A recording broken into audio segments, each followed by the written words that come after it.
For me, I feel like I became more open-minded and like hearing different ideas and also seeing, the world in a different way. Might sound a bit big. It's still the same, world, but they do the stuff very differently there.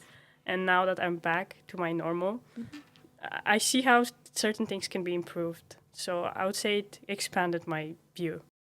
Hello, everyone. Today, I'm ready to welcome my next guests, Ruben and Simona, who spent a whole year in Japan. If you're as interested as me to hear about their life-changing experience, keep watching. Hello, Ruben. Hello, Simona. Hi. You. Hi. Thank you very much for participating. I'm really excited to hear about your stories that you had while in Japan. And I'm ready to start with my first question. Why did you choose Japan? We wanted to go somewhere very different from Europe and see a totally different culture.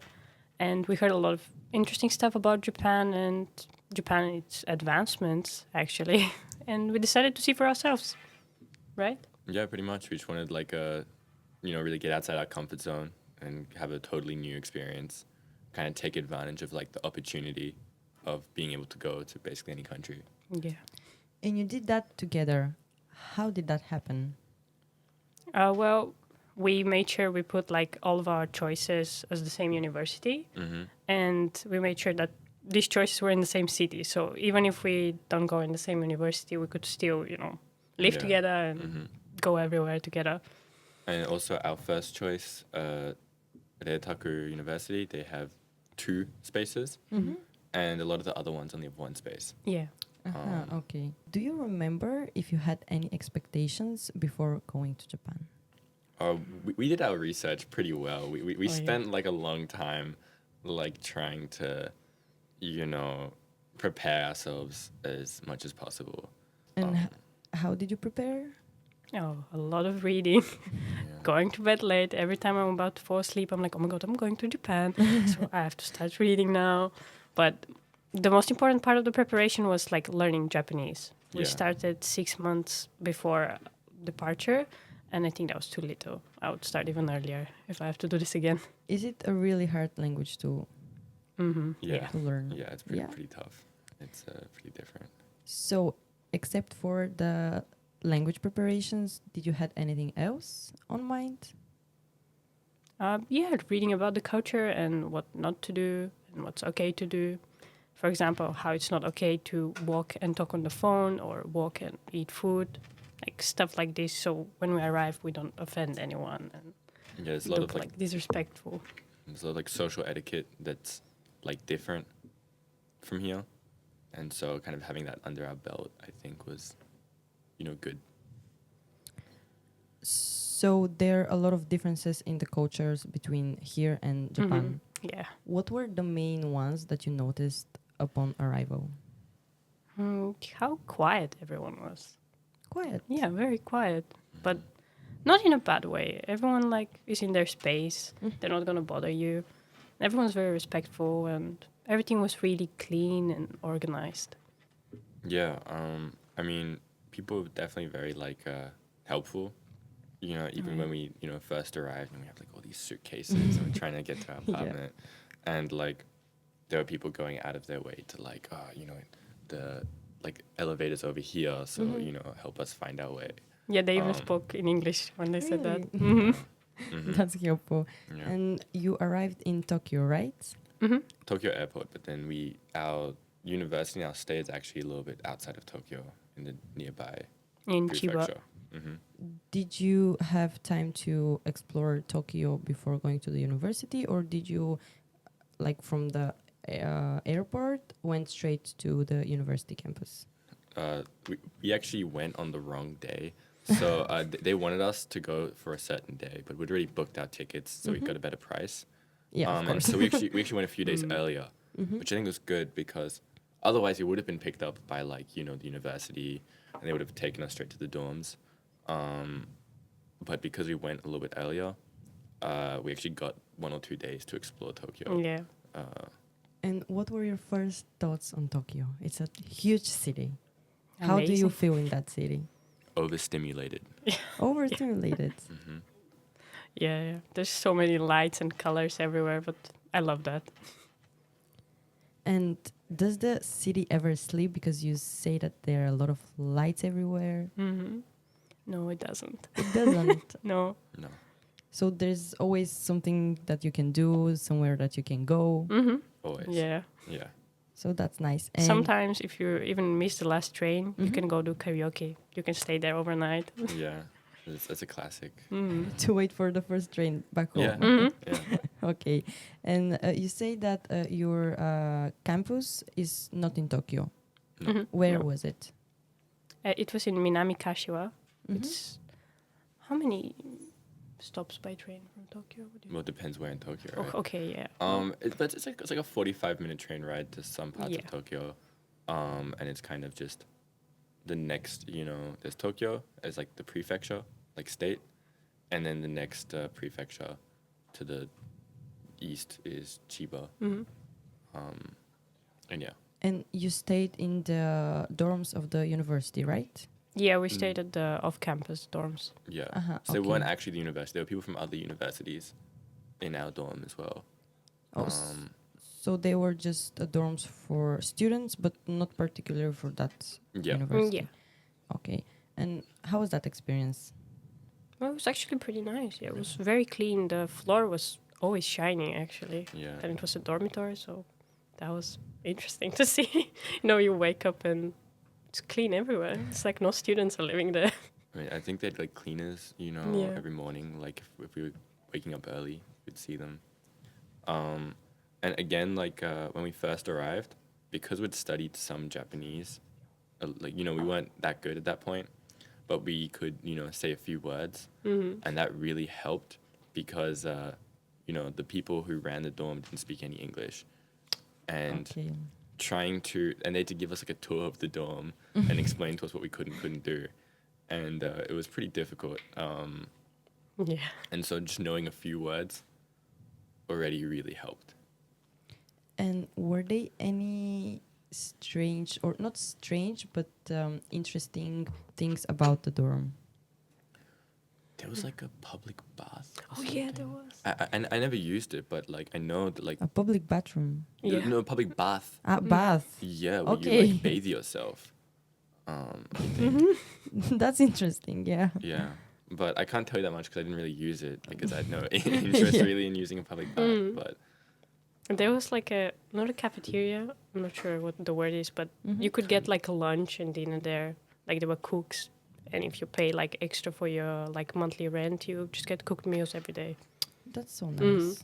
But we didn't do that. We wanted to go out. Of course, Yeah. of course. Did you stay in the same room, or were boys and girls separated on the campus, on the dorm? We were in two separate rooms, but there were like floors for each gender and a mixed floor. So we were on the mixed floor where Yeah. both like females and males were allowed. So that's why our rooms were like next to each other. And were there any type of curfews or things like that? not for us. I know that so there was also an on-campus dorm that was girls only. I think now there's a boys one as well. I think so. But when we were there was a girls only on-campus dorm, and they had a curfew of midnight, I think. Yeah, I think so. Yeah. But you as international students did not have, or just the girls are those that have? No, on because the- we were in an off-campus dormitory. Aha, That's why okay, we didn't okay, have a okay, okay. curfew. Mhm. So it's better to stay on an off-campus dormitory. Definitely. Well, yeah, you're not as close to university, but But you're also closer to other things. Like you're closer True. to Tokyo. Which is personally for me sounds better because you're there to experience everything that you can, and the closer you're to the big city, the better, basically. I'm interested to hear about the language because Japanese is very different from what we are used to it. Can you tell me what were the challenges when it comes to learning Japanese? do you want to go? I know you love languages. I mean, really everything's a bit of a challenge. I would say the biggest is probably the grammar. Because I mean the biggest difference for someone who's, from Europe, is that the verb comes at the end. So instead of saying I eat apple, it's I apple eat. Okay, yeah, And that that's the sounds a bit confusing. Basic structure of all Yeah. the sentences. That's kind of like a big adjustment you have to make. And there's a lot of like concepts that even though they might be like one or two words in English, let's say, it's like a whole sentence structure that you have to follow to kind of express the same idea. And so those were really big, challenges where you just have to learn it. You can't just guess. Yeah. Yeah, of course. And what was for you? Oh, same thing applies for me too. The grammar was the hardest thing to learn. Not that we finished learning it. No. But yeah, there were some concepts that were totally new. Like, for example, they didn't have plural. Yeah. And we were like, what? How do they express, like, I have 2 fans, for example. Like, how is that possible? But it makes perfect sense now that, like, I've used the language. I get it. It just works. Yeah, it just I works. don't know. Like, you just don't use the plural, and then if you need to specify a number, then you say, I have 2 fan.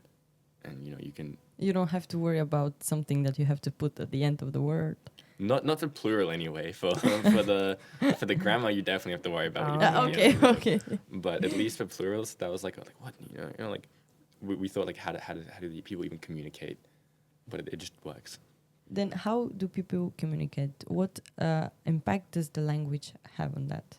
Huge impact. Because politeness is a really big thing in Japan. And the way you speak is heavily impacted by how polite you're trying to be. So, like, the verb of, like, a word you're saying changes based on level of politeness, not based on, like, how many people there are. Okay. And there's, like, also, like, humble ways of saying certain verbs, or, there's, like, there's, like, the extra level of polite, where there's one where you're, like, putting yourself, like, below someone to speak to them. And then the other one is, like, where you're putting someone above you. And it's, like, a distinction there.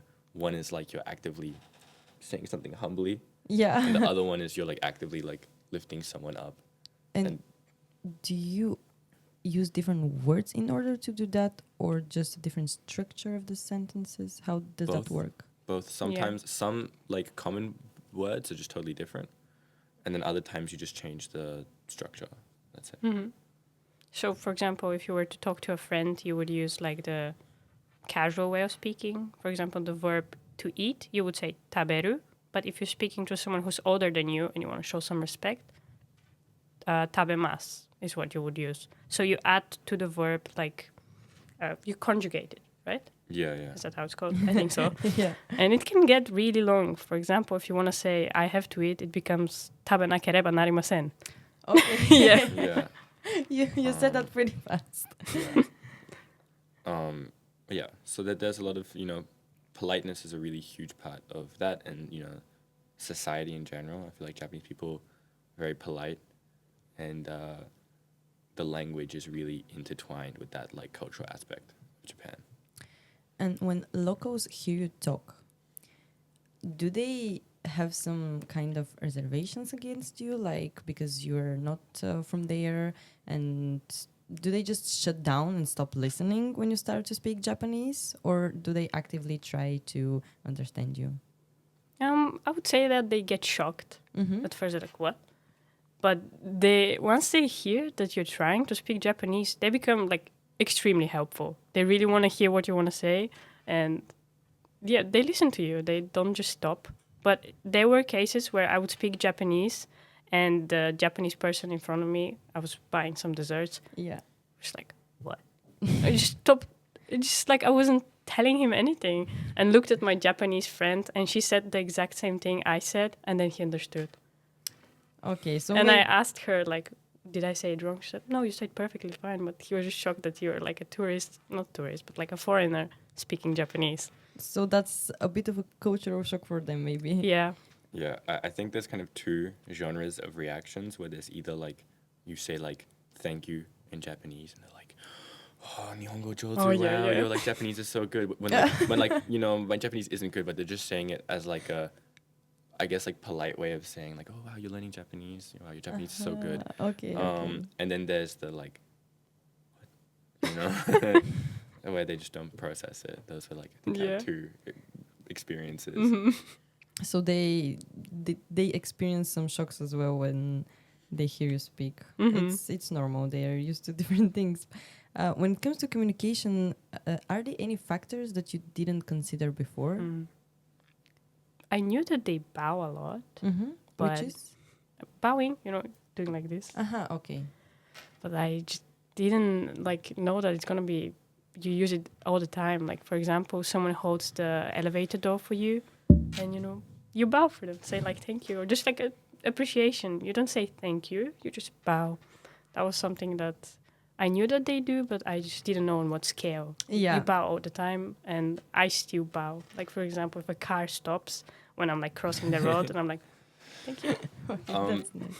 I would say one difference is like when you go into a store in a lot of countries, it's very common to say like hello to the shop people and goodbye and stuff.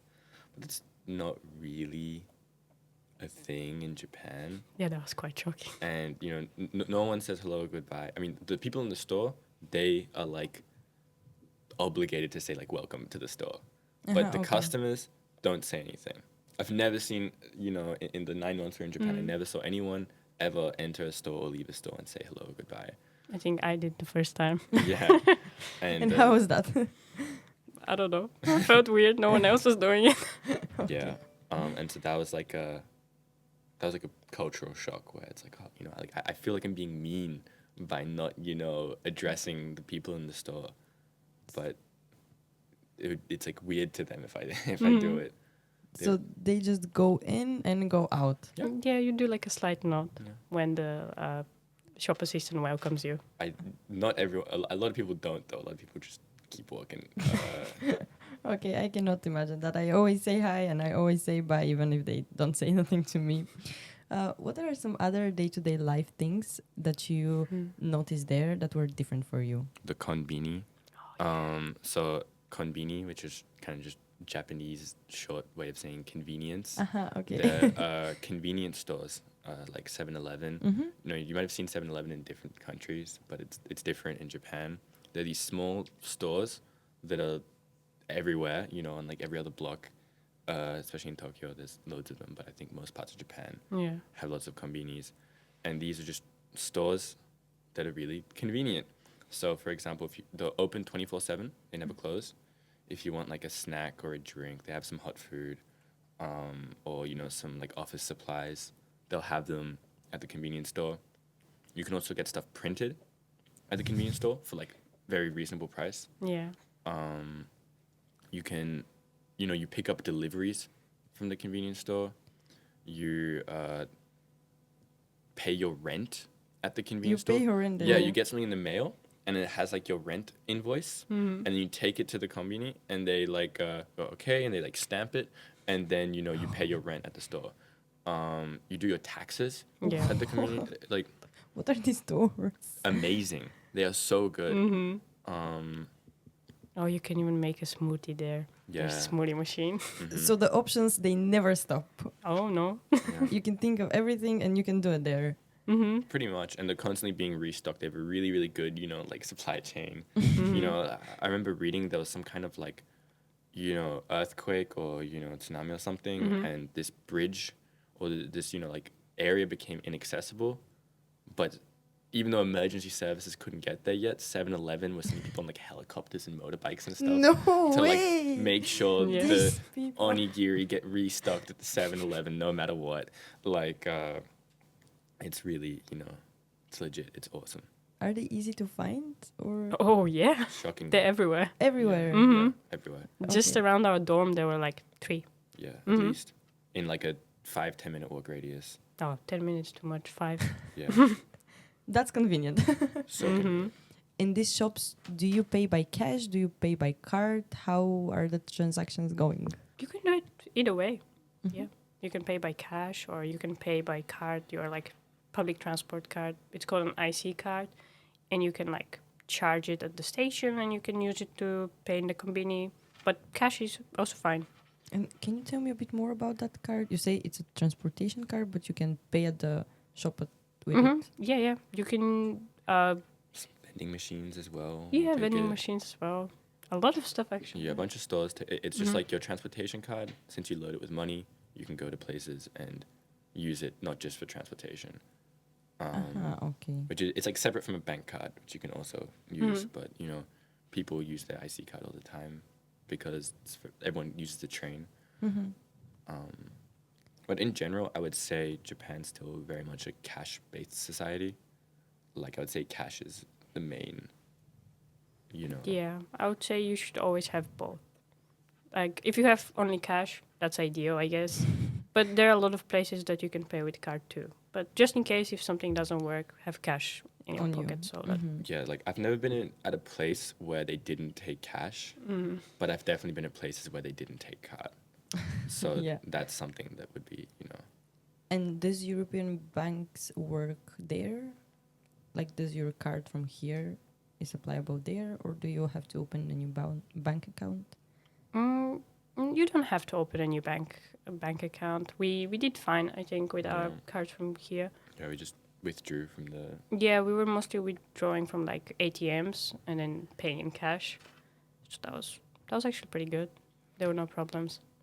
And how is the transportation there? Because you mentioned that you pay with these cards in the transportation when you want to travel. How do you do that? The traveling part. Oh, the public transport is great. It's just fantastic. It's super easy. You take your IC card, which we already spoke about. Just scan it, enter, get on the train, get off, scan the IC card, and there you are. That's it. The trains are really like they come really often. So like yeah. every 10 minutes or so the train comes. Maybe even less than 10 minutes. Depends on the train. You know, some come every 10 minutes, some come every like 5 minutes. And Depends they're also so- what time it is, you know. And they're fast, they're clean, they're totally silent because it's like, you know, pretty rude to be loud on the train. And they're everywhere. Like, you know, there's so many train stations. And because it's really affordable as well, you know, there was never a situation where we were like, oh, I wish we had a car. Yeah. It usually would cost us just €3 to go from the university to Tokyo. That's nice. Yeah. That's not expensive when you have to compare it with the transportation here. And did you have any interesting experiences with the transportation? The metro, the Yes. buses? One time our train was stopped and we were almost about to miss our last train because someone got stabbed. Not on our train, but the train train before in us. front of us. Oh my God, in the train. Yeah. Like a woman started just stabbing like people on the train. And so, I mean, all things considered, they dealt with the situation pretty quickly. We managed to make it home. But that was pretty crazy situation. That's not like a normal occurrence. No. And that was just right after the big earthquake that happened on New Year's. Yeah. So the first like week of 2024 was just crazy in Japan. All these like things were happening. And this was one of them. There was also like a plane on fire. What? Something. They didn't have a break. Yeah. Oh, poor them. Regarding that topic, is Japan a safe country? Yeah. Yeah, but not safe from earthquakes and tsunamis. Yeah. When it comes to the people that live in it. Yeah. Yeah, in terms of crime, I would say it's pretty safe.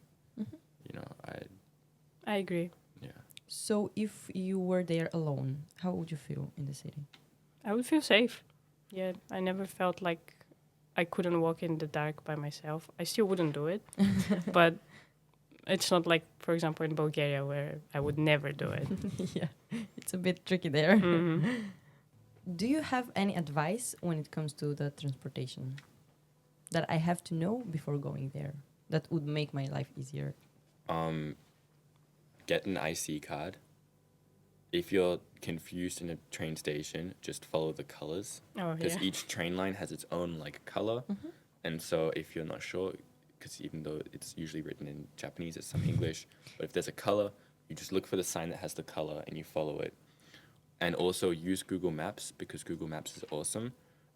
Because in Japan, it shows like the train and it tells you which like train car you should get on in order to like be closest to the exit for your station. Oh, that sounds So perfect. because the train always stops in the same place every time, you don't have to guess where the door is going to be, and tells you which number train car it is. And so you go, oh, you know, I want to get off at this station. So this is the best, train card for me to transfer. Is it hard to navigate yourself in, for example, the metro or the buses if you don't know Japanese and you speak only English? Actually, it's quite easy, even if you don't speak Japanese, if you have Google Maps. But if you don't have Google Maps and you're lost, yeah, don't let it. Don't let that happen. Yeah. I mean, you can probably survive. Again, like, they do have the names of all the stations in English, and they have a map, and, there's also a help desk. And if you say, like, the name of the station, you can probably, They will point. this yeah, way. you can probably survive.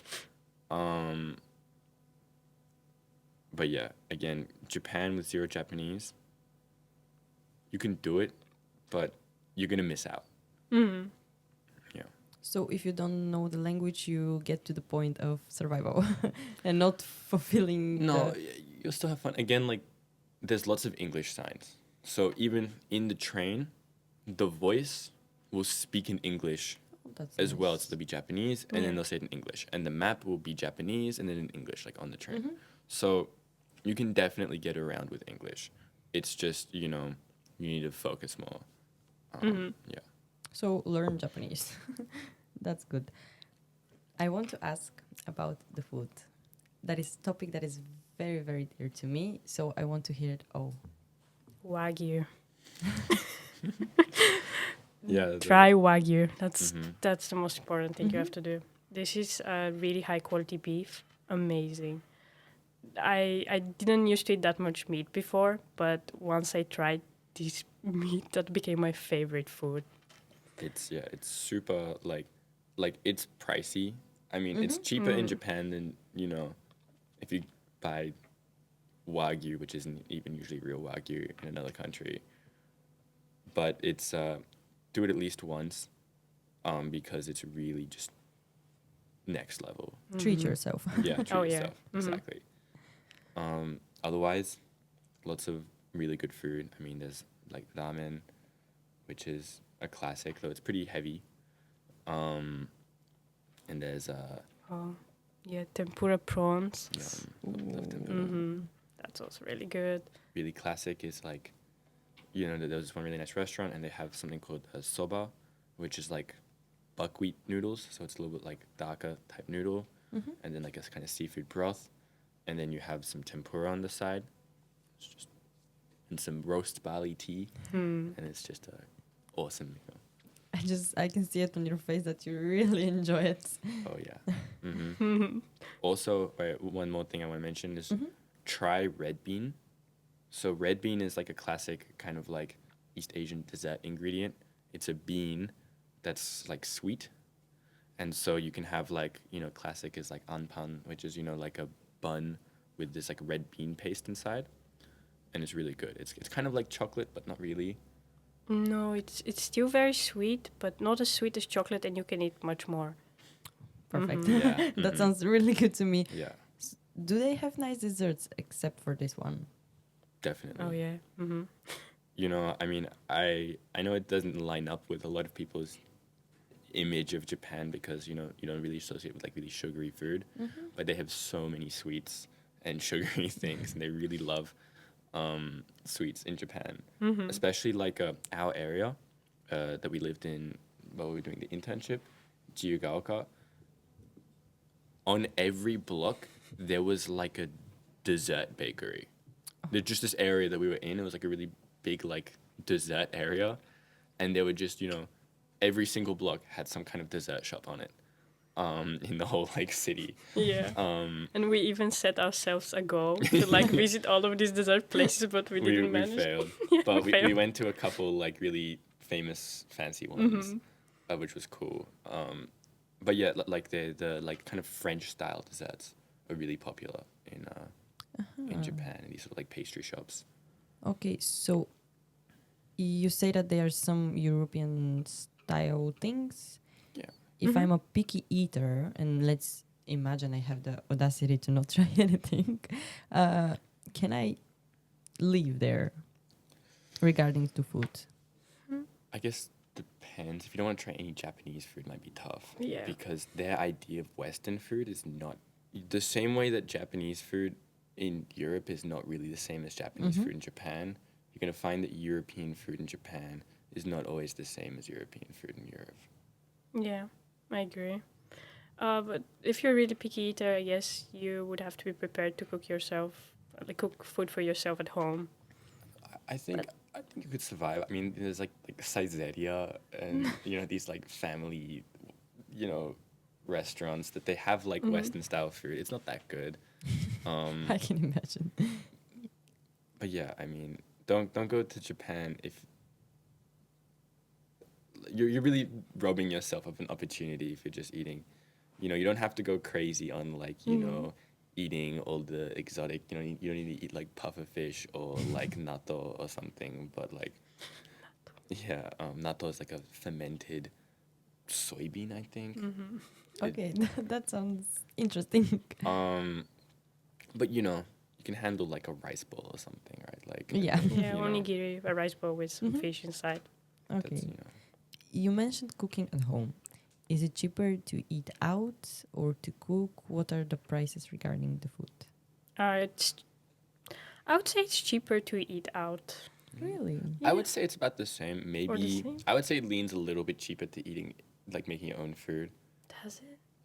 A little bit, but it's much more affordable to eat out. To eat out in Japan, we spend the same amount of money to eat at home in the Netherlands. Oh no. Dutch pricing. And there's a lot of options, in Japan, of course. So it's easy to go and eat. You don't need to be a cook to cook for yourself. You can afford eating out. Yeah. That's again convenient. Yeah, shout out to Tori Kizoku, which is a really big chain in Japan that make like yakitori, which is like chicken on skewers basically. And every single thing in the whole restaurant is 360 yen, which is like €2 basically. So everything in the restaurant is €2, including alcoholic drinks, desserts, sides. Yeah. It's awesome. At one point, we were going there 4 times a week. You were regulars. Oh, yeah. We've got the app. I got a lot of points on my Tori Kizoku app. You get some discounts. That's nice. Oh, they have loyalty programs, I see. Perfect. Were there any cultural shocks regarding to the food? Not a lot of meat. Yeah. The like protein portions in meals tend to be pretty small. I would say A lot of rice, though. Yeah. This much amount of rice, and then half of it will be the amount of meat. Okay, so prepare to eat less meat. Well, prepare to order extra meat. Okay, yeah, that's the other way to go. But yeah, you're probably, if you're living a normal lifestyle, you'll be eating lots of rice. Rice 3 times a day is not unusual. Oh my god. Yeah. It's great though. I love it. Yeah, we still do it. Yeah, Not 3 times Not per 3 day, times a but- day anymore. But we still eat a lot of rice. It's amazing. It's rice at the end of the day. I want to hear about the university and your academic experience there. Can you tell me a bit more about the university itself? The university is, I would say, bigger than Fontes. There are more buildings. They have a library, They for have example. a library, yeah. 5-floor library. Yeah, 5 floors. With like a whole archive and, international language books. Oh, that and sounds amazing. books on like every possible subject. Oh my god, I saw one and it was like a German to Latin to Japanese to like Russian dictionary or something like that. It was like a 4 completely unrelated like Yeah. language dictionary just while walking through the library. Yeah. How do you match that? They also have a 2-floor cafeteria. The first floor you can get cooked meals or just sandwiches. Yeah, and on the second floor there are desserts and even ice cream. And also like a little there's the sandwiches and like a coffee or like a little like mini cafe type thing. Yeah, true. There was also some pizza. Yeah, like pizzas or Yeah. something, or mini burgers. And then, they had like a Baskin Robbins deal. And so you did little like small ice cream tubs for like €3-4. Yeah. Oh no, that sounds so good. I can imagine eating an ice cream in the middle of my uni day. Yeah. So That can would I. be amazing. Because we've done it. What did you study? So we got to pick our own subjects. So we got given like a list. They already knew what time each subject was. And so we basically built our own schedule. And so we strategically built our schedule so that our Mondays were free. Oh, that's good. Yeah, which is nice.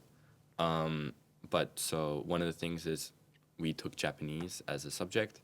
There's different levels of Japanese, and Japanese was 4 lessons a week, 1.5 hours lessons, because the blocks were 1.5 hours, which is actually very long. Yeah. It is very long. Yeah, so all the books are 1.5 hours, and so we had to kind of build our schedule around the Japanese thing, because there'd be some overlap.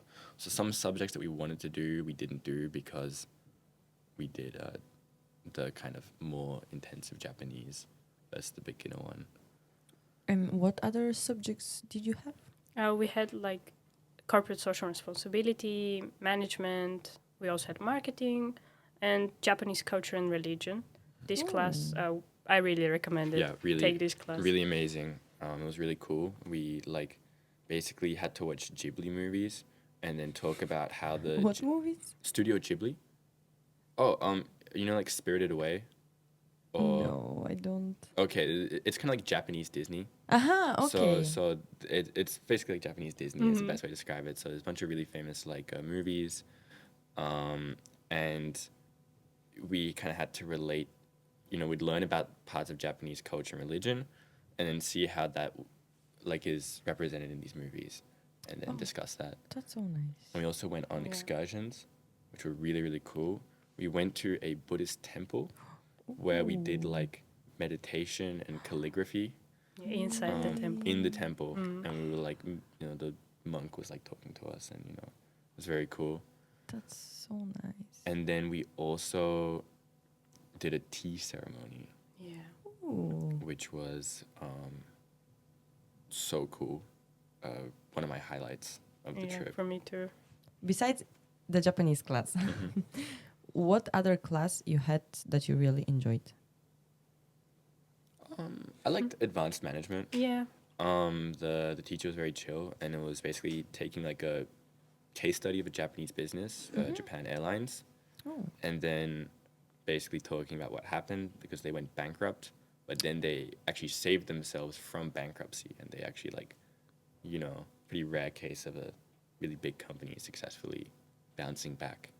That's nice. And so it was kind of Yeah, and it was similar to how we do it in Fontis. It was like project-based. So we would be separated in groups, and we would have to do presentations together, and that was a good opportunity to make Japanese friends. How is the group work with them?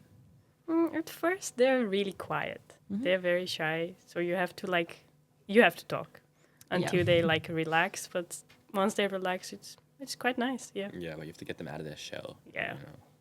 When it comes to working in a group, are there any major differences from here, or it's pretty much? It's pretty much the same, right? Yeah, it's pretty much the same. And what about the academic differences in general with the education system? It's a little bit hard to judge, I think, because we were kind of doing the chill subjects. And we're doing the minor. Yeah. You know, so like even though we did have Japanese students in our class, I think the ones who were in our classes, it was more of like them like doing English, but on like a higher level. Yeah. So, I mean, our classes were all a little bit like surface level, I would say. But I think it's because basically all of our classes were also an opportunity for Japanese students to practice their English and speak with international students. Okay. So that's why we would always break into discussion groups, and we would kind of speak to the Japanese students. So I think it's kind of hard for me to judge what like the actual Japanese language education, like, you know, for their degrees that they're doing is like. Yeah. Is it hard to connect with them? Yeah, a little bit. Yeah, a little bit. Some are more open, especially like to foreigners, because they're really interested to learn about other countries. Yeah. And with these people, you can make friends super easily. But the others who are more shy, you can still be friends with them, but they're really shy and you always have to approach them. But I would say it's quite easy because everyone was really friendly, especially at university.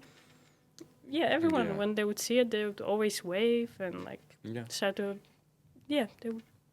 Yeah, exactly. Once we had an established relationship with people, then they'd be like really friendly and like always like saying hi and being nice to us and Yeah. having conversations with us. But just you've got to break the ice, and that's the You have to put in the work there. yeah. Are there any interesting or different dynamics between the friendships there? I want to say yeah, but I don't know exactly how to describe it. That's a tough one. I will I wait. don't know how to answer that one, to be honest. Me neither. Yeah, I think I can pass that. Okay. Tell me about examination. What experience did you have with that? So we had for Japanese we had to do tests, like that was our actual examination. It was a written test. We also do presentations just for the class. For marketing we had the test. For corporate social responsibility we had a presentation. For advanced management we had a presentation. For we also did gender and media, and that one was an assignment. And that's the last subject, right? Oh, and Japanese religion and culture also a presentation. Yeah.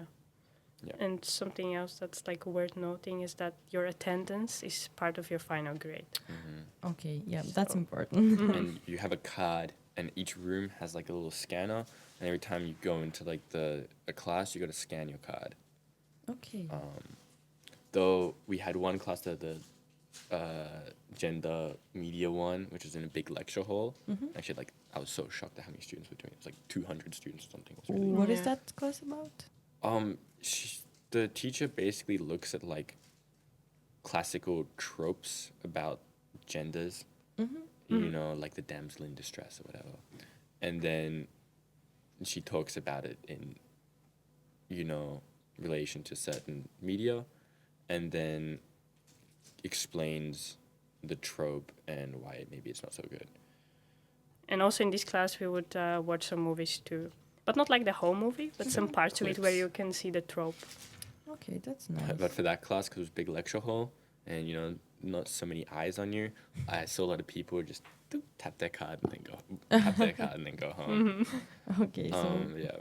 But you can't be absent, I think, more than 3 or 4 times because then your final grade will get affected. Like ours did. Oh, yes, it did.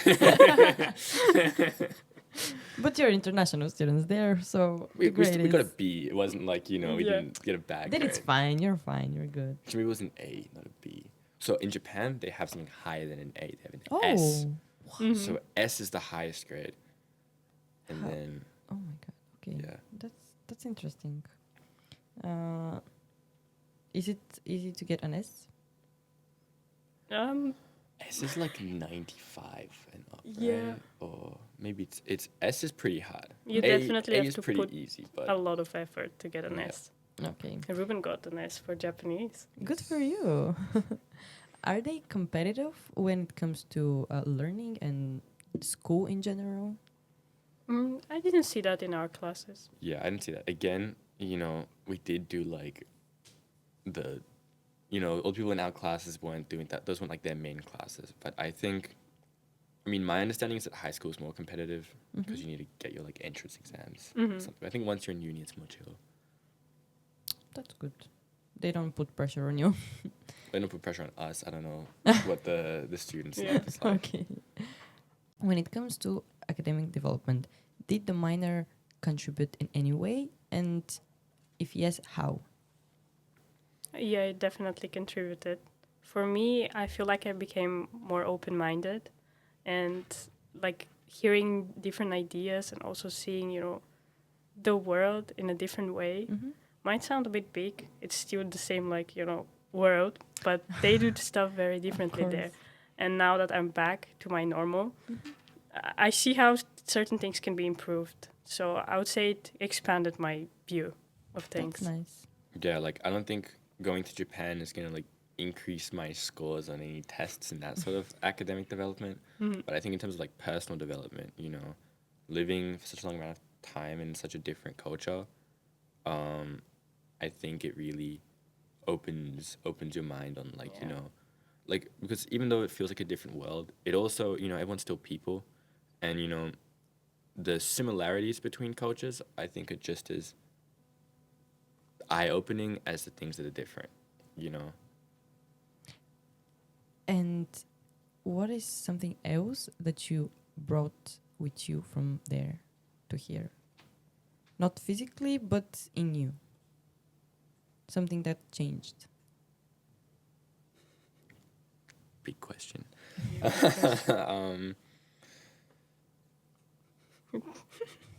I know Japan became our personality now. No, not a personality, but we we do want to go back there, and I think we've definitely like I don't know. I guess my expectations, again, like, you know, someone said that you see how certain things can be done better, and sometimes, you know, I've taken with that, you know, kind of feeling about how, oh, you know, these trains are so slow, you know, and stuff like that. Like, you know, I think there's such a big emphasis on convenience in Japan. And I've kind of taken that with me. And, you know, I think I value convenience more than I did before. For me, I notice how much they pay attention to detail, and how, for example, just to wrap your like box of biscuits, they would, you know, it would take time, but they would wrap it with like one piece of paper with another, put a cool bow, put a sticker, then put it in another bag, and then put another sticker on it. And it takes time. Like, if this was in Bulgaria, no one's gonna wait like, I don't know, maybe a minute for this to happen. Oh no, give it to me, I'll go. But at the end, it becomes so beautiful. It's like just this like box of biscuits, and it's so nicely packaged. And improve the overall experience. Yes, exactly. Sometimes. That being said, one thing that I think Japan could do better is sometimes there's just too many layers of plastic in Be things. more green. Yeah. In the supermarket, bananas come in a plastic wrapper. What? No. Yes. That is so annoying. Yeah. I think that that's not necessary. It's not. And also, whenever you want a snack, you know, you buy a bag, then you open it, and everything's like individually wrapped. Each biscuit has its own packaging. Yeah, and you know, it's too much. Sometimes it's too much. The thing is, though, also in Japan, one thing that's kind of interesting is souvenir culture, where, you know, classic, I don't know, souvenirs, you know, you go somewhere, maybe you buy a magnet or a keychain or something. But in Japan, the most common thing to do as a souvenir is to buy a snack. So you buy, you know, best example, in Hokkaido, which is like the North Island, there's a really famous souvenir, and it's this like biscuit. And, you know, it's like a little like thin, you know, biscuit with a little bit of white chocolate. It's really nice.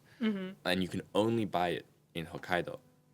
So okay, I see. if you go to Hokkaido, and it's like, oh, you know, you come back to your friends, oh, we're in Hokkaido, and then you give everyone like a biscuit. Yeah, shiroi koibito is the name of the biscuit. That's so nice. So then having it individually packed is actually... Yeah, in that situation. And those are the examples, you know, you see some really beautiful boxes and the individual wrappers, you know, for those, they really go all out on the, you know. I can imagine if for normal biscuits they do that. Yeah. What is for souvenirs? I really want to see the pictures that you prepared for me. So this is the tea ceremony that we did. For our Japanese culture and religion class. So here you can see the tatami mats, which are like very like traditional style like floors in Japan, where you've got to be barefoot for sure, like, you know, not barefoot, sorry, with socks. Yeah. Okay. Yeah, Also, this is in the like VIP guest house, let's say. It's in the guest house of the university. Yeah. It's in the university like backyard. It's on the campus. Yeah, it's on campus. Oh, so that's on campus? Yes. And you did the tea ceremony there? Yes. Yeah. What's the reason behind these tea ceremonies? Do they do it in any special occasions, or is every time they drink tea? No, it's more special occasions. Yeah, especially for like introductions, right? When you meet someone, Mm-hmm. that they would do this tea ceremony, and like when you're the guest, you don't do anything. You just stay, and the host will do the whole like ceremony, make the tea, like serve you the cup. Actually, you have to do something when you're receiving the tea. Yeah, you have so, to like, look at etiquette, the there is etiquette, of course. But when you receive the cup, you have to look at it, appreciate the art, and then you drink the whole tea in 3 sips. In 3 sips. Yeah. 3 sips and a slurp at the end, right? Oh. Mm-hmm. And I think when you look at the art also, like after you finish the tea, then you like rotate it back. Yeah. And then you it's like that. like appreciate the art on the cup, because they're all individual works of art. Yeah. When you the finish the cups. tea, you look Yeah. at And before you have the tea, you have like a small sweet. Yeah. And you have that, maybe some red bean or a little like, some sort of like small sweet thing. It's usually very dense. A little like toothpick and you eat it. Mm-hmm. And then you have the sweet thing, and then you have the tea, which is quite bitter. matcha. Yeah, matcha. Okay. And yeah, there's this, like you receive the cup, and then you turn to the person who hasn't drunk yet, and you're like, like sucking each flesh mouth, which is like, excuse me for going before you. Oh, so they're really polite. So you say, excuse me for going before you, and you drink it, you thank the person, you get the tea, and like, yeah, you have to admire it, and it's really cool. So in this first day of the ceremony for like our class, Mm-hmm. and then we got the opportunity to like make it ourselves, the tea, and make the tea ourselves, which is cool. Oh, that's nice. Was the taste any different when you made it, or is it pretty easy to do it? Yeah, pretty easy. I mean, Like- they explained everything right No, beforehand, so What's not easy is doing it the correct way. I couldn't hold the thing properly. I don't know. It took like a minute to like. There's like a certain grip you're supposed to be using. they were exceptional students. Yeah. Okay. But in general, so this woman you see like in the kimono, she's like a teacher at the university, and like a regular university, this has lots of clubs, and there is a club for tea ceremony, and there are tea ceremony competitions, and so it's how like correctly you do the tea ceremony that you're being evaluated on. Because one thing that you can't see when I'm explaining to you is how slowly and precisely it happens. They don't just like and they go, oh wow, yeah, this tea's really good.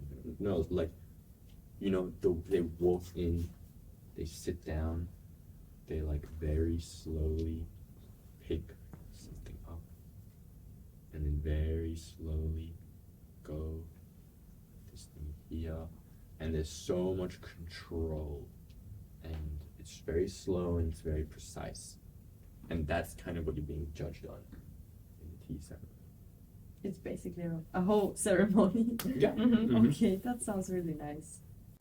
Yeah, so one of the things about the cups is one of the things that we learned in our Japanese culture and religion class is this concept of wabi-sabi, which is kind of like a Japanese aesthetic that kind of became popular, during like while tea ceremonies were becoming popular like a few hundred years ago, and this idea of things that are kind of not fully perfect, but it gives them some character. Yeah. If you see like this blue cup, it's really clear to see there's kind of been like you can see it's been handmade. Yeah. But that gives it this kind of like unique character, and that's kind of makes it very wabi-sabi. It's kind of like a certain vibe that they like. Or if it was broken before and you like glued it together, and for example, use some gold glitter, for example, that makes it really wabi-sabi. Even though it's broken, it's still very beautiful. Yeah, I don't know if you've heard of like seen like the Instagram something these like cups and it's broken and they use like gold to like put it back together. That comes from the idea of wabi-sabi. Oh, and, really? Like having this sort of beauty and imperfection, kind of rustic sort of vibe. That's very nice. So if I go there, it's a must to attend such a tea ceremony. Yeah. Yeah. Okay, good. Know that. Yeah. Oh. Where's that? Oh, this is from our trip to Hokkaido. We went to a place that was called Noboribetsu, and this area is a volcanic area. Yeah, It's a volcano. See the that's little actually yeah. see the steam coming out? Oh yeah, I do. Wow, I thought. Okay.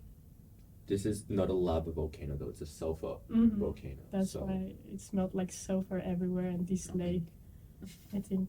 that lake is like 80 degrees. Mm-hmm. You cannot go for a swim there. You I was going Yeah. to ask if you went for a swim Definitely because I not. see the water is warm, but it's too warm. In that area, though, we did dip our feet in the one small river that also had really warm water. It was I guess coming from the lake and going somewhere downwards. So there, the water was really nice and it was full of other tourists doing the same thing. They had even prepared for this, so there were these seats you could put close to the river, so you can sit without getting dirty from the earth Yeah. around you. So yeah, this actual specific area in Noboribetsu is called Jigokudani, which means Hell Valley. Okay. Because just from the ground there's all this steam, rising up, and it just smells like sulfur. Yeah. And if you go in autumn, the trees are all red and orange, as you can see in the Yeah, pictures. yeah, See yeah. the really tree at the beautiful. bottom is just so bright red. Yeah. Mhm. You know. So it was really matching the name Hell's Valley when Yeah. we went there. Okay. Okay. Yeah, so Hokkaido, by the way, just to clarify, it's the North Island of Japan. So Japan is broken up into 4 big major islands, and so there's Hokkaido in the north. There's Honshu, which is the main island where Tokyo and Osaka and the kind of big famous cities are. There's Kyushu, which is the South Island, and then there's Shikoku, I think, and that's kind of in between Kyushu and Honshu. So these be 4 main islands, and Hokkaido, we went on a trip to this North Island, and it was really cool. It's also very beautiful nature, and the best food we had, I would say, not including Wagyu, 'cause it's not a Wagyu place, but the best ramen and the best sashimi we both had was here in Hokkaido, because it's kind of like a big farming area. So also, And the best milk. yeah, Okay. Hokkaido is really famous for its milk. Really? So if you go to a supermarket in Tokyo, for example, Mhm. A lot of milk brands will just have a picture of the shape of the island in big on the front of the carton to show oh yeah, this milk is from Hokkaido. Mhm. That's how you know it's good milk. Okay, that's nice. So they use it as a marketing. Yeah. Perfect. Also Hokkaido. Also Hokkaido. Okay. And what is that? So this is Hokkaido Jingu, I think. Oh, Sapporo Jingu. This is I'm actually not sure which one it is. This is a shrine. So in terms of Japanese religion, there are 2 main religions of Japan, Shinto and Buddhism. And so Buddhism, of course, came to Japan through China. It's originally from India, then China, then Japan. And Japan has their own style of Buddhism. But this is Shinto, which is the kind of original, old folk religion of Japan, which is a lot about nature and, this idea that there's lots of kami, which is something in between a spirit and a god. These are kind of spiritual, holy sort of beings. And these are shrines to kami. And so there's certain kami, anything can be a kami, like a really big tree or a big rock or a river or an idea of, certain concepts. Yeah, for example, Mount Fuji is a kami. Yeah. Okay, that's nice. Or even, the emperor for a long time used to be considered a kami. Or, yeah, the Mount Fuji is a good example. And so there are, shrines you can visit, and you can, make a wish by, throwing a coin and ringing a bell. It's a very specific, routine that you have to do, where, you clap twice, bow twice, clap once, make your wish, and then bow. I'm not sure if that's exactly I don't know, correct order. it's something Make sure along to those. check this. Yeah. Yeah, and I think it changes depending which area you go, but there's a general sort of like, you know, specific ritual that you have to do. Before throwing the coin? After throwing the actually, yeah, you after you throw the coin into this. Yeah. Okay. There's And charms you can, you know, little like you know, charms and this that brings me to this actually. Yeah. show me this. So this here, this go to the cameras, but this here is a Goshuincho. So this is a book, and if you go to a shrine or a Buddhist temple, you can get a record of the fact that you were at the, you know, this like holy site. So here's an example. I'm trying to show the camera. I don't know if it's. Here's an example of what it looks like. So there is the name of the place you visited. There's the date, and then maybe some other thing, and then they have the steps of the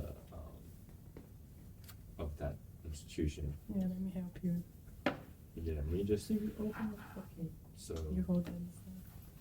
let's just. I filled out a whole side. Oh my god. Oh no! It has more. Yeah, it needs 3 Yeah. people. Yeah, this is a 3-person job. But so these are all hand done. You know, someone sits there and they paint it. Oh, so it's Um, not just like a No. stamp? No, I have some that are stamps. So the red are stamps, but all the black stuff is, you know, calligraphy with a calligraphy brush. And when you look at them, do you remember which stamp you got from where? Some of them because they say like the name. So this one here says Matsudo. So this is where like our dorm was.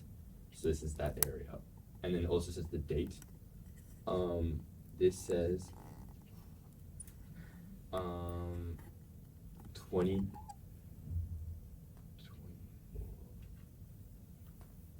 This was kind of hard to read, but I think it's. Oh no, here.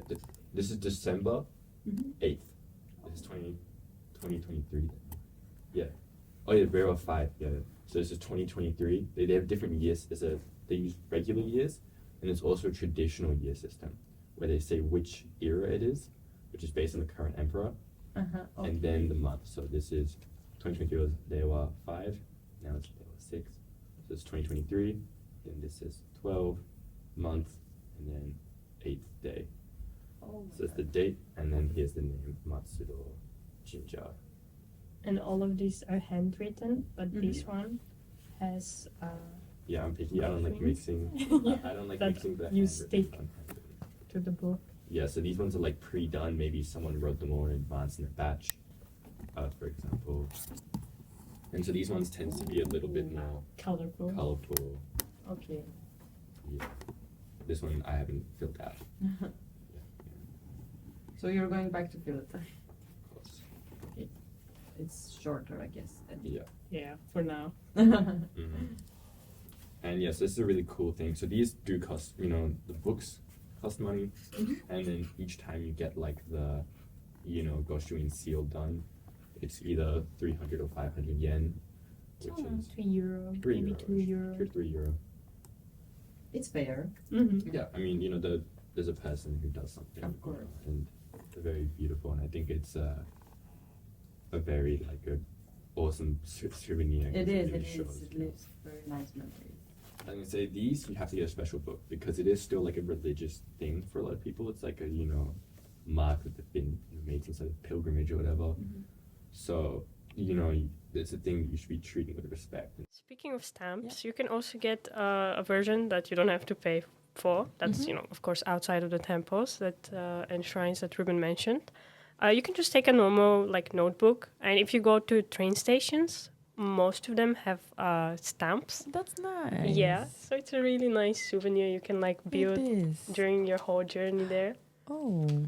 Yeah, we've almost filled up this whole notebook with different stamps from mostly train stations or tourist like Yeah, lots of attractions. tourist attractions. Also, you know, like, you know, I don't know, like the zoo has a bunch of stamps. The Sapporo Bee Museum.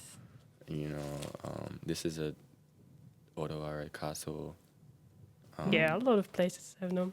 And the stamps are actually really beautiful because I remember when I was little in Bulgaria, I don't know if you remember those. Yeah. When you go to different tourist destinations, you again have like a special book where they put stamp every time, but it was just like a stamp, nothing special. And these are actually very pretty. Yeah, and they're all for free. Oh, that's Mhm. nice. Yeah, that's the end now. Oh, also, if you go to a One Piece store, they also have stamps Okay, all over the that's stores. perfect. Yeah. That's very nice that Yeah. they like leave you something to remember. It's good. And what about this? Oh, this one is from Kyoto. Mhm. We went there in our maybe third week in Japan. Yeah. I took this from I think it was called Nishiki Market. Mhm. We tried Kobe beef there. It's supposed to be better than Wagyu. It's I think type of Wagyu, but Okay. one More step fancy. further. Yeah. Yeah, it was really good. Try it. Was it better than Wagyu? I'm not sure who was No, real Kobe beef. maybe to it be wasn't honest. It was a real. little bit Okay. dodgy, the circumstances. Yeah, because we had it in Kyoto, not in Mhm. Kobe. Kobe is the name of a city. Okay. Yeah. And that was a really nice trip. We visited Kyoto, Osaka, and Nara in 4 days. Yeah. And we traveled with the Shinkansen. With what? The Shinkansen, the bullet trains. Mhm. Wow. Yeah. Oh, how is Very that nice. experience? Oh, very nice. It was so quick. We've traveled for hundreds of kilometers from Tokyo to Kyoto in 2 hours and a half. Yeah, and it's really smooth and so fast. You can't see the buildings outside. Really? Yeah. The really cool thing as well is even though it's a bit faster to go with a plane than a bullet train, the bullet train is nicer to go on because of the convenience, right? When you go to the airport, you've got to go 2 hours early. Oh to the yeah, airport. yeah. You've got to go through security. You've got to check in. You've got to wait for your boarding call or whatever. There's all these hoops you have to jump through, right? Yeah. But the bullet train, you go to the station, you get your ticket, and you get on the train. That's it. Convenient. So it's convenient, right? So even though it's actually more expensive than taking a flight, Really? taking a bullet train. Yeah. That's But interesting. it's more convenient. Though if you're working and you're a commuter, you can buy a pass that makes it a lot cheaper. The Oh, word that's nice. convenient appears a lot Yeah. during the podcast. Yeah. One thing I actually want to mention about the fan is the reason why I think fans are a thing at all in Japan is because in the summer it is so hot and so humid Yeah. that you need a fan if you want to survive and you don't want to just lose all of your water from sweat immediately. So you actively use that, not just use it as a souvenir. This one in particular was for a souvenir Okay. because the design is really beautiful. It's really yeah, But yes, pretty. you do need a fan. And we bought electric ones Yeah. because we saw everyone else had this small electric fan where you don't have to, move Oh, your arm the yeah. whole time. So we went to a Big Camera was the name of the store. It's for It's like Media Markt. Yeah. And we got these little fans, and that's what saved us during the summer. Really good. It was over 30 degrees every day. We Yeah. were in that Kansai area. Oh my god, yeah. And so one thing you notice about Japan is that there's vending machines everywhere. Every single block, you cross the road and then there's another vending machine. And it's oh wow, they really like convenience. But no, the reason why there's vending machines is because I need to walk one block, drink something, and then it gives me enough. And then by the time I walk to the next block, I need another. Oh I my need another god, drink. yeah. If you go to Japan, in the summer, there's a drink called Aquarius, and it is a sports drink, like an electrolyte type drink, and it's awesome, and it is what kept me alive in the During summer. the holidays. Yeah, it's so refreshing. It's so nice. Really good. There actually is Aquarius in the Netherlands, but it's not the same. So it's the Okay. same brand, but the recipe's different. I don't know, it's a different version. It's not as nice as the Japanese one. Okay, so people in the summer, they just go around with their little fans and they stop from vending to a vending machine in Yeah. order to survive. Okay, Mhm. that's good. Let's see the next picture. Oh, that's a kitty. Okay, lights. Where is that So- picture? Shinjuku, right? Yeah, this is Shinjuku. So this is like a, really busy area of Tokyo. And this is a very cool, like 3D billboard where it, like wraps around the building. And so, the ads have like special effects, I guess. And this is just a good picture. It shows also if you look down, right? There's so many people, Yeah, in this area. It's really packed. full of people. And there's lots of bright lights and colors. And that's a pretty good, example of, when you go into like center Tokyo, it's a shock. In the first, couple weeks, when we'd go to Tokyo, it'd be left so overstimulated. Yeah. There's so many sounds, so many people, so many smells, so many, things just all around you, and it just becomes too much. And you need some time to like adjust to it. Is it hard to walk with the people? Are they like, do they walk in directions or everyone is going everywhere? No, I would say it's easy because everyone's very respectful. No one's gonna bump into you. Mhm. And Oh, Yeah. that's nice. if they bump into you, they're gonna apologize immediately. Yeah, it's not And- like a No. Like in a- Amsterdam, no, for example. No, it's different. Okay. And something on that note, people love lining up in Japan. Yeah. Yeah. It's a Es- national sport. Especially for the public transport, you need to line up. No one just like, it's not like here where you are competing to get Fighting. inside. Yeah, there's a fight. No, everyone's lining up, and if you don't get on the train, it's fine. You have to wait for the next one, and it's just 2 minutes. But you That's keep the why line. they Yeah. don't Yeah. fight, because it's Yeah, it's probably why. But that being said, getting out of the train, that's more of a, I need to like, get, because also the trains can get really packed. Oh, So, yeah. if you go during like peak time when everyone's finishing work, you're really like, sardines in a Like- can, like really oh just, my god. just squished. And, on like social media, I've seen videos before of like the train pusher, That's what I was going to ask you about. I've only ever seen it once, and that was at Disneyland, because there's Disneyland in, they say it's Tokyo, but it's actually not Tokyo, it's in Chiba. But there's, Disneyland, and only, when it closes, everyone's leaving, and it's so many people. And that's the only time. We've never been train pushed, but I've seen it happen. Okay. So it's a thing. It's a thing, but it's not like a common thing. Okay, But it's a that's thing good. that does exist Yeah. in certain specific situations. Okay. Let's see the next. Oh yeah, it's cool. Where is that? This is in Odaiba. It's in Tokyo, so like one of the neighborhoods, let's say. And this is a Gundam statue.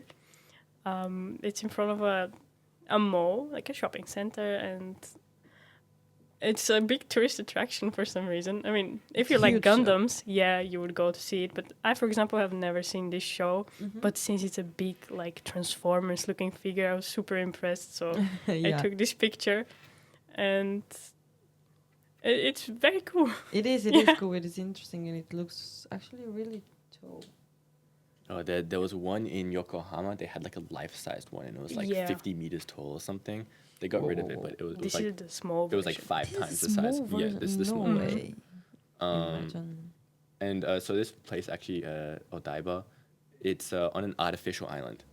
So it's there's like water, whatever, and they just built an island there out of Okay, concrete. on the water, yeah. Yeah, and so this whole like area is actually, I guess reclaimed land. Yeah, and it looks very futuristic. Oh, it's really Like, modern. the train we like used to get to Odaiba was with no driver, and so you Oh, could wow. sit at the front, and you can just No, look at that's so everything in nice. front from like very big window. Yeah, That sounds nice. it's really nice. Ooh. Odawara Castle. It's in Odawara, as the name says. It's a really beautiful area, and I really recommend going. It's actually very close to Tokyo. It took us an hour and a half to get there, right? Yeah, it's pretty chill. We were throwing shurikens actually in front of the No. castle. yeah, there's a little there's- area, you could do like the ninja stars. No, that's so Um, cool. Yeah, and they had like also like a samurai museum there, Mhm. and it was really cool. And you see lots of like traditional history. And you see this little balcony where you can go from the castle and like look and see the view, and So- it's really cool. Yeah, you can go inside the castle. That's nice. And what is it inside the castle? Like a museum Yeah. like, You about see the the castle interior. and Okay. the history of it and stuff. Did you learn anything interesting about the samurais? We saw the different like uniforms. Mhm. Let's call them uniforms they were wearing. Yeah. Like armor. you Yeah, know. arm. Oh, yeah. Okay. Yeah. I don't think there was any like specific like samurai history. They just kind of showed like pieces of it. you know. Okay.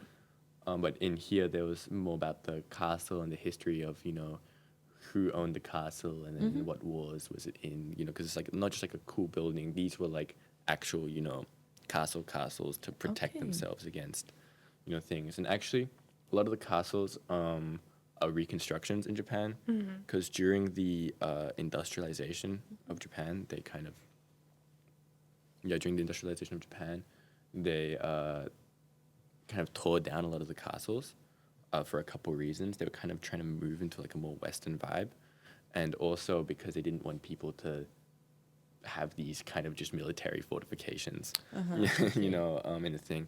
But a lot of the castles now have been constructed. That's Yeah, that's why the paint looks so fresh. Oh. This is really this is an area Kamakura, which is also pretty close to Tokyo. It's my like, favorite like an city. hour, and it's very green, as you can tell in this area especially. Yeah.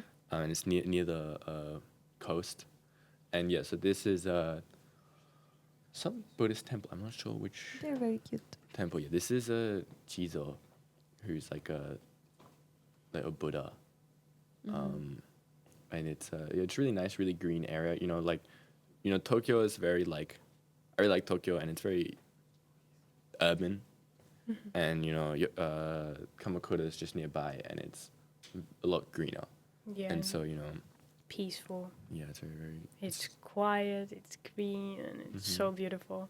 It is. Yeah. Only reason why, you know, I wouldn't want to live in Kamakura is because it's on the coast.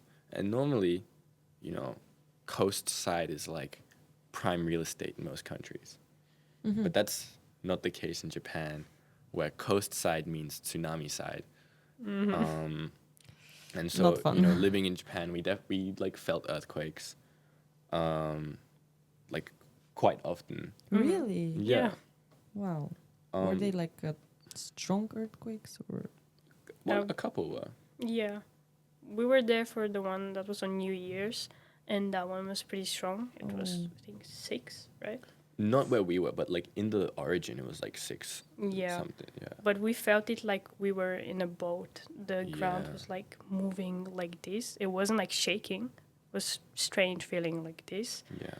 And what was funny is that me and Ruben started panicking. Yeah. But then we look around us, and everyone else like looking at their phone, like beeping for an alarm that an earthquake's about to happen. like when an earthquake starts, you know, your phone starts going boom, boom, earthquake, earthquake. You know, and so we heard our phone do that, and we're like, oh my god, there's gonna be an earthquake. What are we gonna do? Are we gonna die? You know.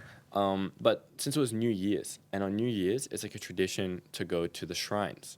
And so we thought we'd like also do that. And so there's a lot of people around us, which is nice because, you know, if we were at home Alone. and alone and we see an earthquake, I would have run out the, you know, building like a crazy person. Yeah. And everyone, they all look at their phone.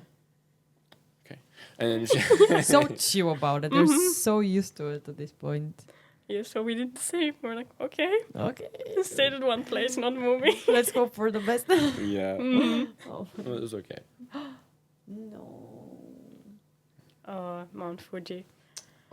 The day we went there was super cloudy. We wanted to, you know, see the mountain, and that was these were the only 5 minutes where we could actually see, you know, the top of the mountain, and This I was managed to taken from take. the car. Yeah, we took this picture from the car. It's Otherwise, a nice picture.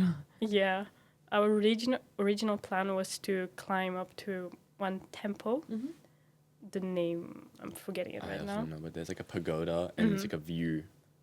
Oh, yeah, and the view is Mount Fuji, and so we want to take the picture there, but the clouds had a different plan for us.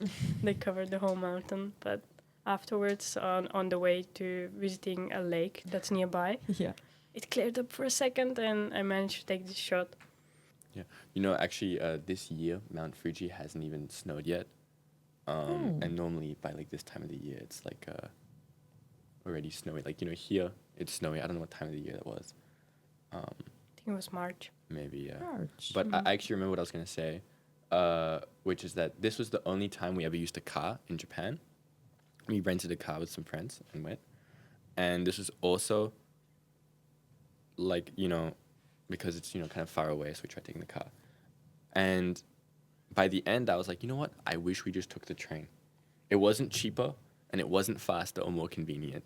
Really? Yeah. And, you know, like, Japan's just so well connected that, you know... You can go everywhere. Yeah, everywhere the train. You know, it's just the best way to get around. It's really good. How is driving in Japan? We weren't the ones driving. So Why? Well, the road is not flipped, but they drive on the left side instead of the okay. right side. Yeah. And our friends, they had like driving license. They're Japanese, so they were the ones driving. Yeah. Okay. Oh. This is... Ushku Ushku Daibutsu. Daibutsu. Yeah. When you see it compare, because when you look at like that, you cannot really get the size of it. But when you see the people that are down, you see that it's huge. This is one of the largest statues in the world. Yeah. And it's not really a big tourist spot. Like, there were tourists, but there weren't any, like, Western tourists. There were only, like, Chinese tourists. Yeah. Or Japanese. Yeah, and Japanese tourists as well. And so, like, even though this is one of the biggest statues in the world, this is, like, 5 times bigger than the Statue of Liberty or something. Not 5 times, but, like, maybe. It's 120 meters. Wow. So this is really, really enormous. The picture still does not do justice at just how huge this statue is. It's really massive. It is. Like there's like a picture, no, there's a statue somewhere of just one of the toes, and the toes are like bigger than us. Oh no. Actually, that's inside the statue, because you can also go inside. You can go inside. Yeah. Wow. You see at the chest, there's these 3 like slits. You can view from there, and you see like the whole area. That's crazy. Yeah, Nice, it's really, really good. Hidden gem in Japan. It's a bit far. It's like 2 hours from Tokyo by train, roughly. It's in Ibaraki Prefecture. But really, really amazing. Oh. This was during the sakura season, springtime, Amazing. when all the trees have bloomed, and it's, I think, right in front of the palace, and that's in Tokyo, actually. So there is still green in Tokyo, you know, even though it's like really urban, that you see, you know, lots of parks and shrines that are just little green havens inside the you know, area. And for this picture, I had to go on a line, of course, because there was an enormous crowd. Everyone wanted to take this particular picture from this place. So we had to line up, and you have like 10 seconds to take the picture. There were even traffic controllers. Yeah. So there's like guys with like, you know, things going like, you know, go this way, go that way, to like make sure that, you know, you can't move backwards. You have to follow the flow. Yeah. People. Okay. But that's nice because you get a clear picture and no people in your way. You can also rent a boat and go in the river, but you have to do that months in advance. Months. And the thing about Sakura season is that it's 1 week. It's So like you have to be quick. after a week, the flowers are gone. You know, some bloom at different times, but in general, you really have to like get lucky because it came late this year. So it came like 1 or 2 weeks late. And so people book their trips around Sakura season. And if you go in Japan for a week and the forecast is off, then like there might be some sakura that have like bloomed and you can find them. But the main, event, it's kind of, luck. Yeah. So if you're going on a holiday, you know, take into account that like you might not get the exact right time. That would be unfortunate. Yeah, Yeah. luckily we stayed there for our internship. Yeah. So, So amazing. yeah. This is in Kyoto, a pagoda next to Kiyomizu-dera.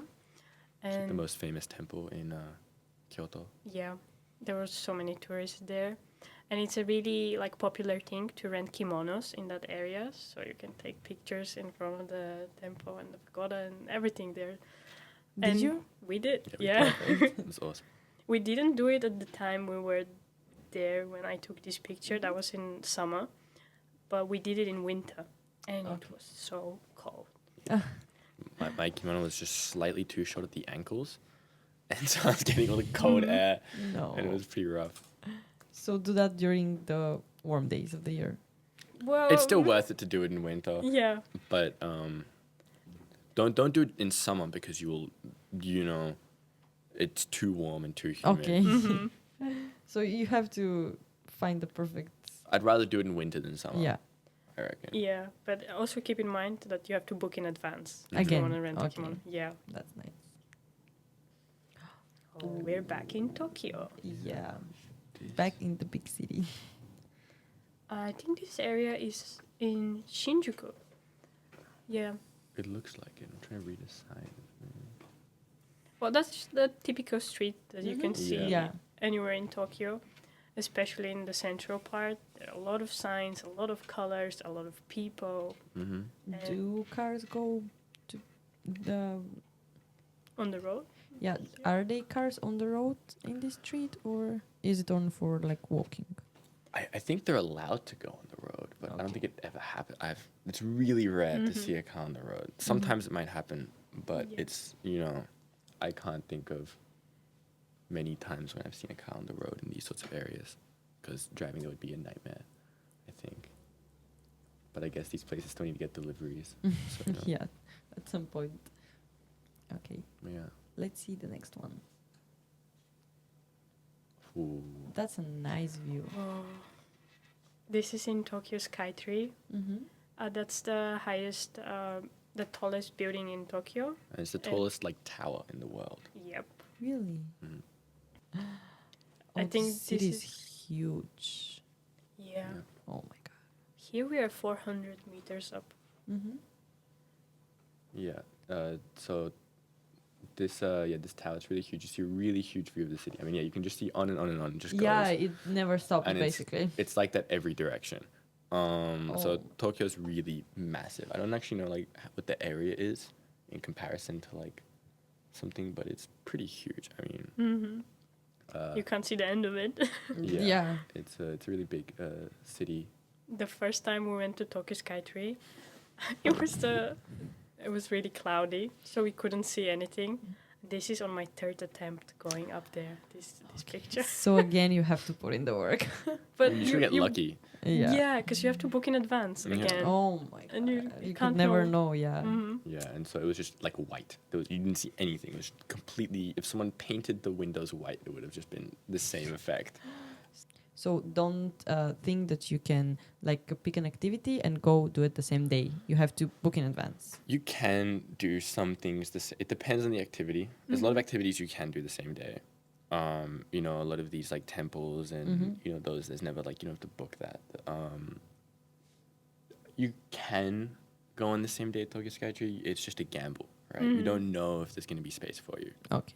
So I really recommend booking in advance for these kind of hot tourist spots. Mm-hmm. That's a vending machine, but for Wagyu? Yep, Yes. exactly. Okay. This is in Ueno Station in Tokyo, Mm-hmm. and it's just straight up Wagyu in a fridge Mm-hmm. that you can take out. Oh, And- so and it's cook at home. freezed. Yeah. Okay. I don't know if it's frozen or refrigerated. Well, it says the temperature on the vending machine. Oh, that is frozen, yeah. Mm-hmm. Okay, it's frozen. That's nice. Still. So you get off the train, grab some wagyu from the vending machine, and cook it at home. You know the word. I don't want to say it again, but it's convenient. Yeah, see, you can even here, you can pay with cash or card. Oh, there's that's the nice. Little card reader. And also, these prices are actually very reasonable. Mm-hmm. I mean, 3,000 yen for a sirloin, Wagyu steak or rose. Is it it's good though? Have you tried it from the vending machine or? No, we didn't really have a kitchen, Ah, Mhm. okay. so we couldn't really cook for ourselves. But Okay. if it's 2,000 yen for some of these, I mean that's like nothing. Yeah, like 12 euro. Yeah. That's good. Okay, let's see the next one. Oh. Back on the Wagyu topic, not that we went away from it. Okay, more Wagyu. Oh no, Mhm. I'm so hungry. Yeah. Even looking at uncooked, it looks. I mean, you can see the marbling on it, right? Like Yeah. these little like white lines. That's how you know it's like really good quality. Mhm. Yes, this is yakiniku, which just means not fry, like cook meat. Basically, like Yeah. fire meat almost. Not fire, but like, it's like you cook meat on this, there's this like mesh. Mhm. There are coals underneath, like charcoal. Yeah. That's, Mhm. cooking. And then you've got some tongs, and you just take the meat and you put it on, and you cook it how you like. And then you eat it, and there's some sauces, and some sides. And you get some drinks, and it's, And you really have to put it just for a couple of seconds Mhm. because it's so thinly cut. mhm. Yeah, you just need like 3 seconds like this, 3 seconds like. Oh. Ready. Yeah. Nice, nice, And nice, it's nice. really just insanely good. This one specifically was when we went to an all-you-can-eat yakiniku. So we paid A lot. I think maybe around 60 euro, 50 euro. And per it's per person. Mhm, Yeah. And you can order as much wagyu as Yeah, you can so, eat. so you like 90 minutes, and you Mhm. just order as much as you can. Oh, so you have a time frame. You Oh, have yeah. time frame, Okay, that's smart. Yeah. and then you just stuff your face. Oh my god. But your It's wagyu. plate has to be like empty-ish before you order, because if you have a full plate and you order again, they're not gonna give it to you. That's good, yeah, because like, Mhm.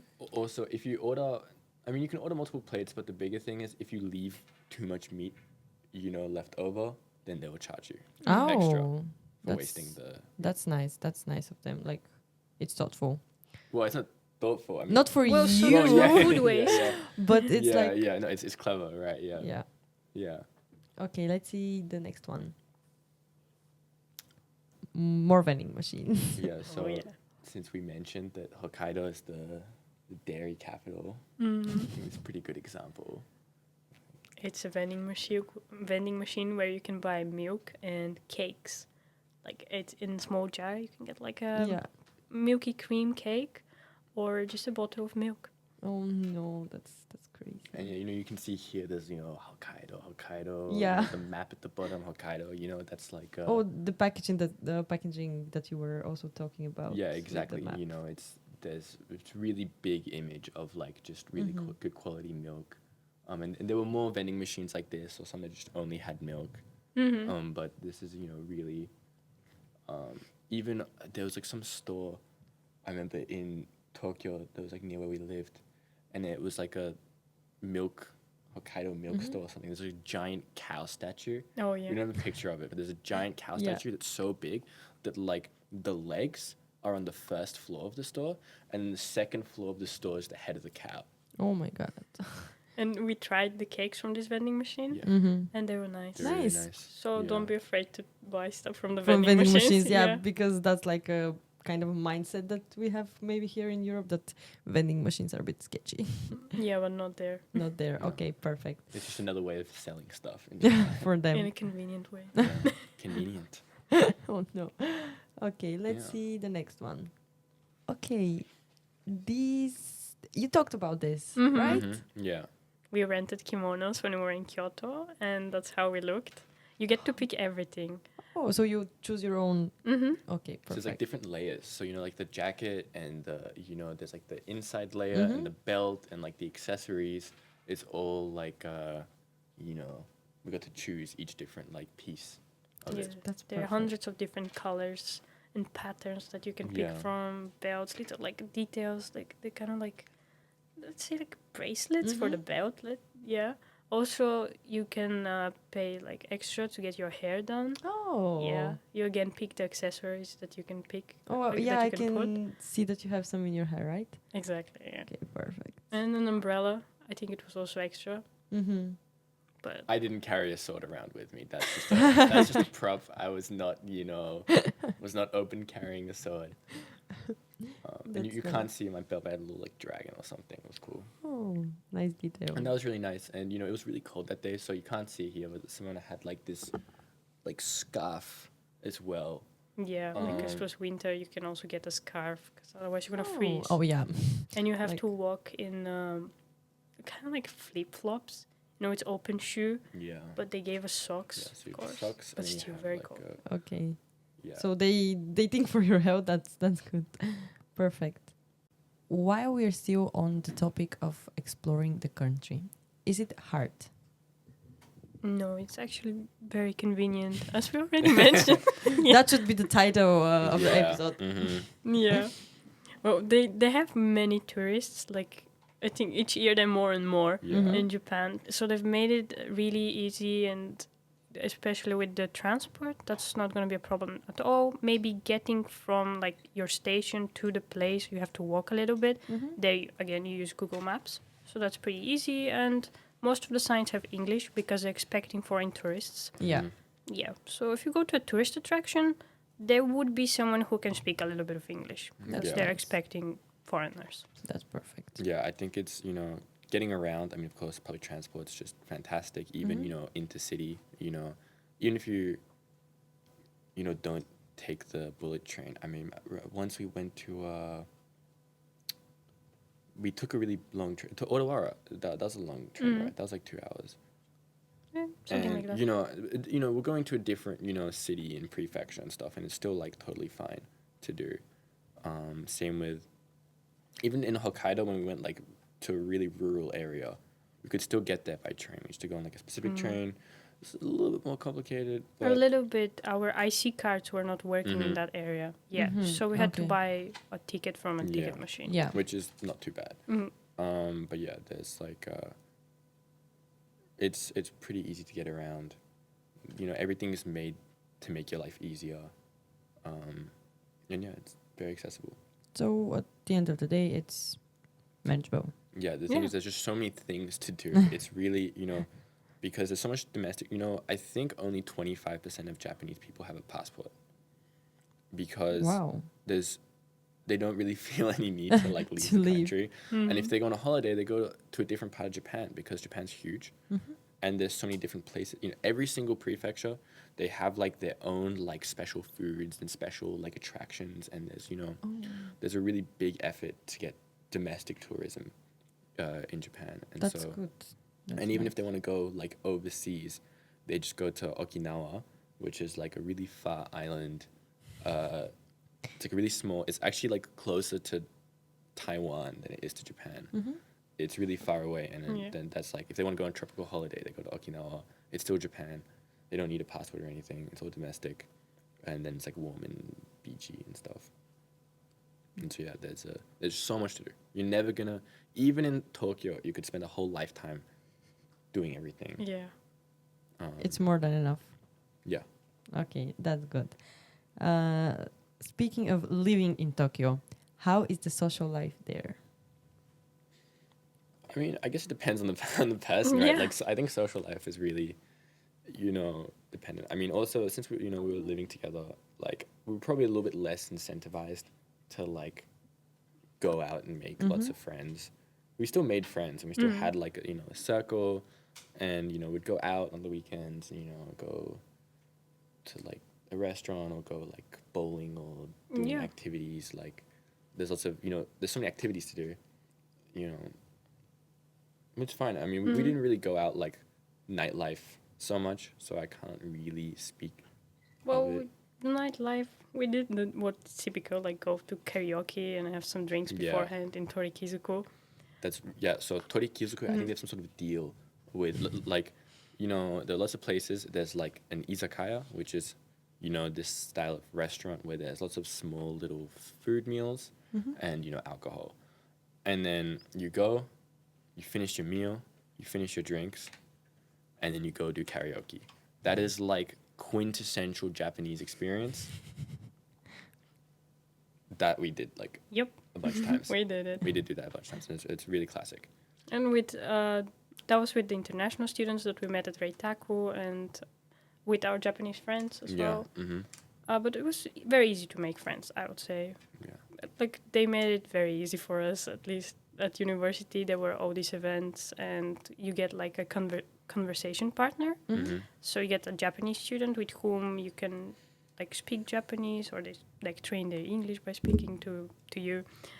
And actually, it's like as an assignment. Yeah, you have to do it. Yeah, you have to. It's mandatory. Yeah, you have That to is hang nice, out yeah. with them at least once or twice a month. Mhm. Oh, so it's through the whole. Do the whole thing, Yeah. and then Oh, you it's have to like make updates, and they post it on their Instagram and stuff. Oh, my God. And like it's fine, Yeah. you know. It was easy to make yeah. friends. Yeah. That's really nice, and it's important to find your circle in such a big place and a new place, especially. Is it hard to balance the study with the social life? It wasn't that hard because we didn't have such like, I don't know, intense subjects because Mhm. it's our minor abroad and they know it. Yeah. Okay, there was one subject where the teacher, she was kind of, let's say, unstable, and there you would get a lot of homework and pressure, but that was it. The rest of the other stuff was really I mean, chill. we had Japanese as well a bit, It but it was Japanese. chill. The workload was it was low. It was definitely manageable. But attendance is important. Yeah. Workload is low, so you can travel in your free Mhm. time, but still you have to go to university because you want to graduate. Yeah. If you Yeah, skip- of course. End I- semester. if you skip more than like 3 or 4 lessons, you like fail or something. Mm. I Oh. think. That's what they say. I don't know if they really fail us, but they take attendance pretty seriously there. And so that's something you have to keep in mind. Okay, that's a nice note. I want to hear one advice, or if you can think of multiple, that's good. To summarize the overall experience, give me one advice that I would have to really take in mind if I want to go to Japan. Learning Japanese. Yeah, definitely learn Japanese is the first thing that comes to my mind. Mm-hmm. If you really want to get the most out of the experience, you don't have to, become fluent, but even just really basic stuff, how to just, say this, that, thank you, goodbye, please, give me this. It makes a really big difference. Start studying at least 6 months beforehand. It Yeah, takes because time. it's very different. So you're Mhm. gonna need the first 2 months to start what, and then after that you actually start learning stuff. And I think 6 months. That's what we did. That's what we did. Yeah. But I wish we started even earlier. Did you go to courses or did you do it by yourself? So we self-studied Mhm. before we went to Japan, and then once we were in Japan, we had our Japanese Mhm. class at university, which was really good and helpful. But you can self-study. You can find a textbook online. You can find lots of courses and resources. It's a very popular language to learn. There's lots of media.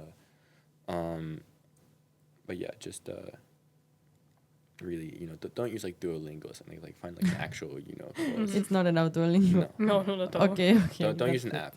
You really to like find some sort of like framework that you can use. Otherwise, just like a general thing is that I think it's good to be really mindful, like more mindful of others than you might normally be, because that's a really big part of Japan. It's the very mindful of others, and if you're making a scene or not really being like, if you're being like noisy or if you're being really like, I don't know, rambunctious, I think that's kind of bad, like, because you're in a different country, and it's good to kind of respect the kind of atmosphere and culture of the people. Yeah. You're a visitor, you're a guest, and so I think it's good to kind of try and respect the fact that even though if you're at your home country, it's okay to be like laughing and being really loud on the train. You're kind of ruining that space for people who expect it to be a certain way. Because I don't know, there is a bit of like a phenomenon of some people kind of just treating it like a playground, where like they're on a holiday and then I don't know. Yeah, kind of acting a bit disrespectful towards Yeah, the culture. just like take into account that people have different expectations of what's considered like nice or Or normal. or normal. And so even though it would be okay in your country, I think it's good to just keep in mind like, hey, how is this affecting the people around me? Because that's a really big thing, I think, in Japan. and I think it's good to, you know, emulate that because you're a guest in a different country. So be open-minded. Yeah, of course. So learn some Japanese and be mindful. Yes. Okay, perfect. And try Wagyu. And try Wagyu. Wagyu. Okay, so 3 things. What are you expecting for your minor? For my minor, Yeah. I'm expecting to have a life-changing experience, and I want to go as far as I can. Oh my god, yeah, that's what I expect. That's what our expectations were as Yeah. well. Then I Okay. recommend that you go to Japan. Okay, next question. Yeah. Thank you very much for sharing all of your experiences for your minor. I'm really looking forward to hear about your internship, which you also did in Japan. So if you're also interested about the internship, stay tuned. Yeah, thank you for having Thank us. you for having us. Yeah.